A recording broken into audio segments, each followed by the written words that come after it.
What if I told you that tomorrow morning, billions of people could already be dead, and you wouldn't even know why? No sirens, no news alerts, just silence. Experts warn that if World War III begins, the first hour could determine the fate of humanity. And the choices made in those 60 minutes could mean the difference between survival and extinction. Stay until the end, because you'll discover the real trigger that could start the next World War, the weapons you've never heard of that could end it instantly, and the single survival detail that could save your life if it all happens before sunrise tomorrow.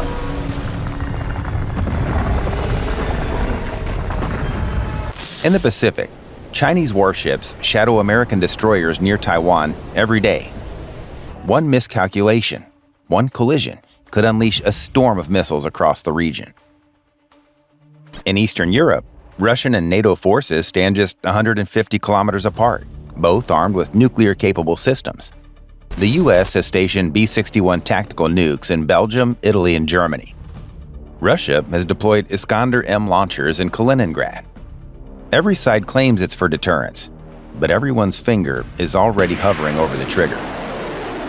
Here's the part that keeps generals awake at night. If war erupts, the side that fires first has the advantage for about 20 minutes. That's all it takes before global retaliation begins. In those minutes, you'd see the most advanced weapons in human history unleashed. American B-2 Spirits and the new B-21 Raider stealth bombers would take off, invisible to radar, carrying AGM-158 JASSM-ER cruise missiles capable of striking 900 kilometers away. Russian Tu-160 White Swan bombers would respond with Kh-102 nuclear cruise missiles. From the sea, U.S. submarines would launch Tomahawk Block 5 missiles, each one able to hit a target with pinpoint accuracy from over 1,600 kilometers away. In the skies, hypersonic missiles like the Russian Kinzhal, the Chinese DF-17, and the U.S. AGM-183 Arrow would streak through the atmosphere at over Mach 10, far too fast for any known defense to stop. These weapons cut reaction time from minutes to seconds. By the time radar detects them, it's already too late. And that's the horrifying truth. The first phase of World War III would be over before the public even knew it started. Missiles rain down. Command centers vanish, airfields crater. The U.S. deploys F-35s and F-22 Raptors to eliminate enemy aircraft before they leave the ground. NATO's Eurofighter Typhoons scramble across Europe. Russian Su-57 stealth fighters rise to meet them. Dogfights break out over the Baltic and Black Seas. Meanwhile, the oceans ignite. The U.S. Navy's carrier strike groups, led by the USS Gerald R. Ford, face off against China's Type 003 Fujian carrier. Submarines stalk beneath the surface, each one carrying the power to destroy entire nations. The American Ohio-class and British Vanguard-class submarines each carry Trident II D5 nuclear missiles with MIRV warheads, capable of wiping out dozens of cities in one launch. As casualties soar and global communication collapses, leaders face the ultimate dilemma. Do they surrender or escalate? That's where tactical nuclear weapons come in. Smaller than city-destroying bombs, these warheads are designed for the battlefield, to obliterate an advancing tank column or military base. Once one side uses them, the other will respond in kind. From there, it's a chain reaction. The nuclear threshold breaks. The U.S. could deploy W-76-2 low-yield warheads from its submarines. Russia could retaliate with Iskander-M or Poseidon nuclear torpedoes, a doomsday weapon capable of creating radioactive tsunamis. China, which traditionally avoids nuclear first use, could launch DF-41 ICBMs reaching anywhere on Earth. At this point, nuclear Armageddon becomes inevitable. Within 30 minutes of the first nuclear exchange, hundreds of warheads detonate around the world. Cities vanish in blinding fireballs. The air itself ignites. Temperatures near ground zero reach 50 million degrees Celsius. Entire regions are flattened.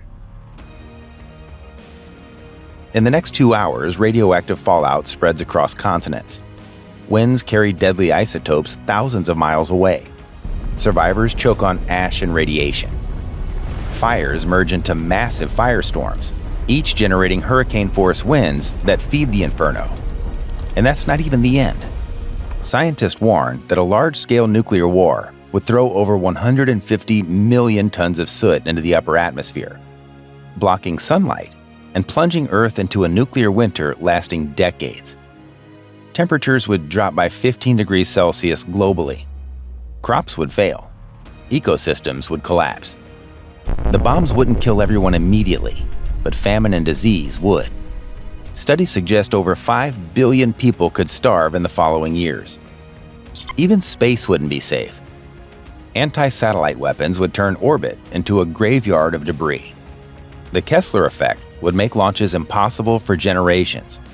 Without satellites, the global economy collapses completely. Humanity would be technologically blind. The most advanced civilizations on Earth would fall back to 19th century survival. No power grids, no medicine, no transport, no food systems. Governments would crumble. Nations would dissolve. Weeks after the last bombs, survivors would emerge into a world they no longer recognize. Black skies, frozen oceans, a sun dimmed to a faint red disk, cities reduced to skeletons of steel and ash. And yet, somewhere underground, the remnants of governments, perhaps inside Cheyenne Mountain in the US, or Yamantau in Russia, would attempt to re-establish control. But over what? The world that existed before the war would be gone forever. Here's the question no one can answer. Could World War III still be prevented? The tools for peace still exist: back-channel diplomacy, nuclear treaties, crisis hotlines. The US and Russia maintain a direct line to avoid accidental escalation. NATO conducts deconfliction talks. But these systems are eroding. Nations are modernizing nuclear arsenals instead of dismantling them. The global arms race is back, and faster than ever. For the first time in history, artificial intelligence is entering nuclear command systems. Drones can make lethal decisions in milliseconds. Algorithms could misinterpret sensor data and trigger retaliation. The risk of accidental Armageddon has never been higher. If World War III starts tomorrow, it won't look like the wars you learned about in school. There won't be time for soldiers to march or tanks to advance. The entire course of the war, the rise, the climax, the extinction, could unfold in less than 1 hour. That's how fragile our world has become. So if you woke up tomorrow when the world was on fire, ask yourself this: would you survive the first 24 hours? Because the terrifying truth isn't what happens if World War III starts. It's that it could already have started, silently, without anyone realizing it. The next World War might not be nuclear at all. Something far more sinister could already be unfolding right now. Click now, if you dare.